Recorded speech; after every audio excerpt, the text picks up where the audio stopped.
This is Autoline Daily, the show dedicated to enthusiasts of the global automotive industry. Say, have you ordered a new car recently? Chances are you had to endure an agonizing time waiting to get it. Not at Tesla, at least not in China. Thanks to plant upgrades, Tesla is ramping up production at its factory in Shanghai, and it slashed wait times for delivery. It now takes only 4 to 8 weeks to get a Model Y in China. Model 3 wait times are between 12 and 20 weeks. Previously, it took 8 to 24 weeks. Tesla is targeting to build 22,000 Model Ys and 3s combined a week in Shanghai. That's a pretty big number. Most assembly plants from legacy automakers would build about 6,000 vehicles a week, and that would include overtime. Speaking of EVs, Chinese automaker Geely says next year, half the vehicle it sells will be EVs. Currently, BEVs and PHEVs account for about 30% of its sales. In the first half of the year, Geely's EV sales were 4 times higher compared to a year ago, while sales of its ICE vehicles fell 20%.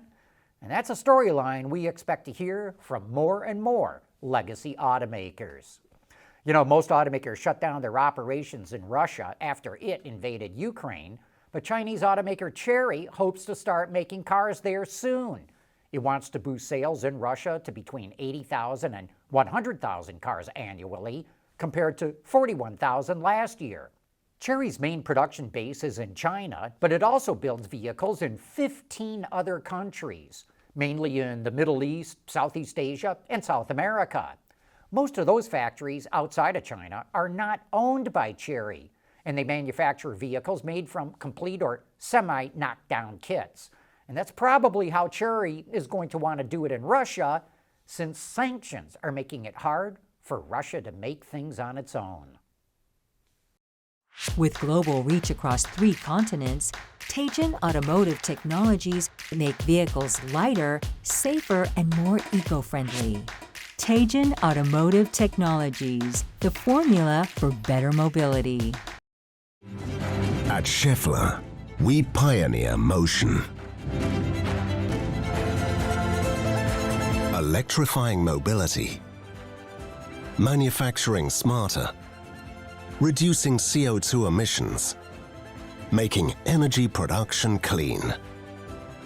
Schaeffler pioneers motion to advance how the world moves.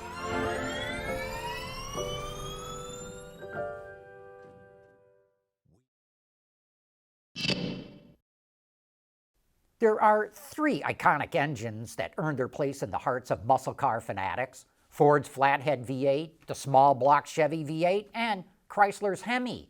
They represent the Ice Age in its glory. But here's the car that's relegating them to the history books: the all-electric Dodge Charger Daytona SRT. For now, Dodge is saying that this is a concept car, but make no mistake, this car is going into production. You know, the designers really nailed it with this car.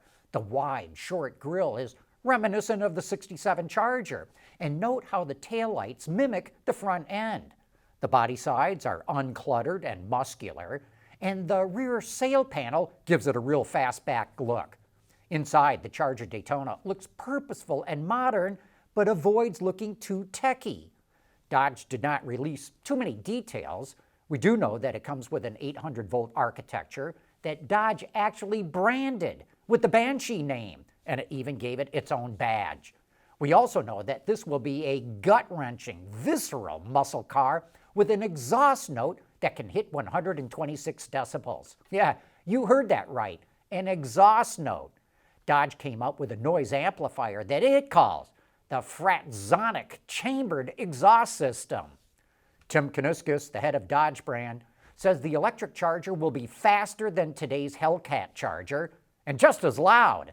Unfortunately, production does not start until 2024, and we're probably not going to get a whole lot more details until then.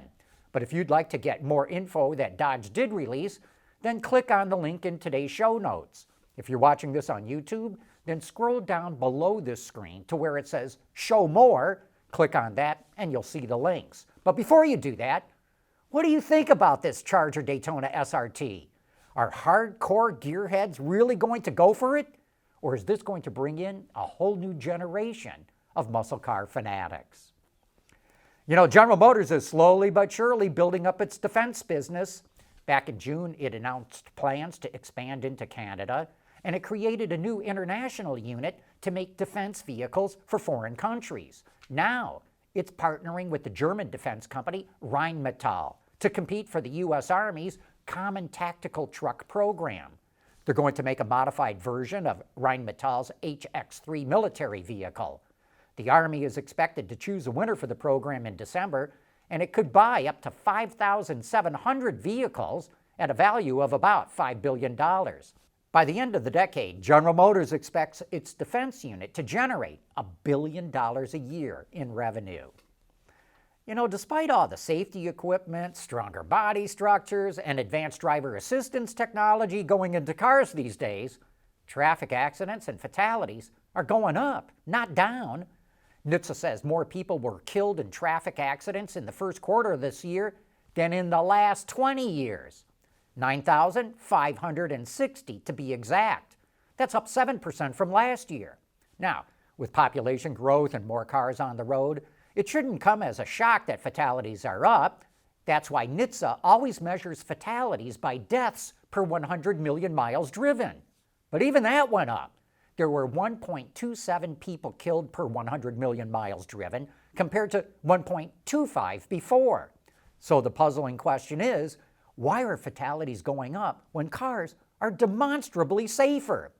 NHTSA didn't provide any answers, but it pointed to speeding, driving distracted, and impaired drivers. We want to know what drives your testing. OTA, connected car, diagnostics, remote testing. Intrepid Control Systems is here to help you work from anywhere. Intrepid Control Systems, driven by your data.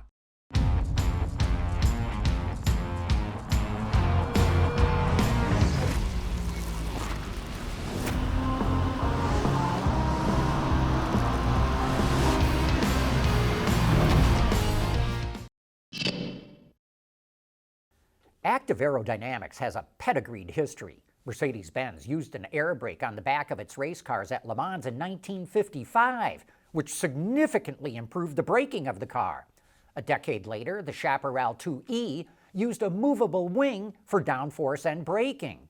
More recently, we've seen rear spoilers that deploy at speeds over 50 miles an hour, and grille shutters that close off the radiator opening, all with the idea of making a vehicle more aerodynamic. And now, the new Porsche 911 GT3 RS has some notable active aero applications. It uses continuously adjustable wings in the front and on the two-part rear wing that provide more than 900 pounds of downforce at 124 miles an hour. That's 3 times as much as the current 911 GT3. And at 177 miles an hour, total downforce is 1,895 pounds, and that's the equivalent of a Porsche 356A. Just like many of you may have seen in Formula One, the new GT3 has a DRS, or drag reduction system. It uses a hydraulic ram to flatten out the rear wing elements to reduce drag and increase speeds on the straights at tracks. During hard braking at high speeds, it functions as an air brake to maximize deceleration, just like Mercedes did at Le Mans 67 years ago. Speaking of race cars, Acura unveiled its new GTP race car that will run in IMSA's WeatherTech Championship. For the first time in the series, the GTP cars will be hybrids.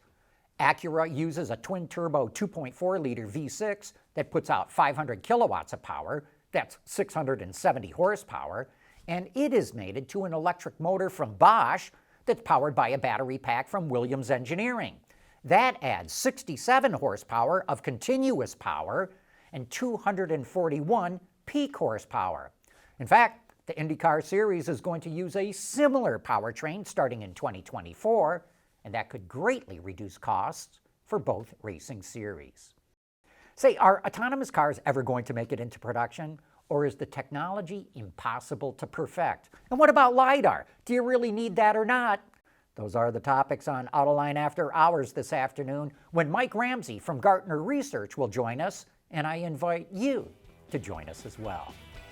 That brings us to the end of today's report. Thanks for making Autoline Daily a part of your day.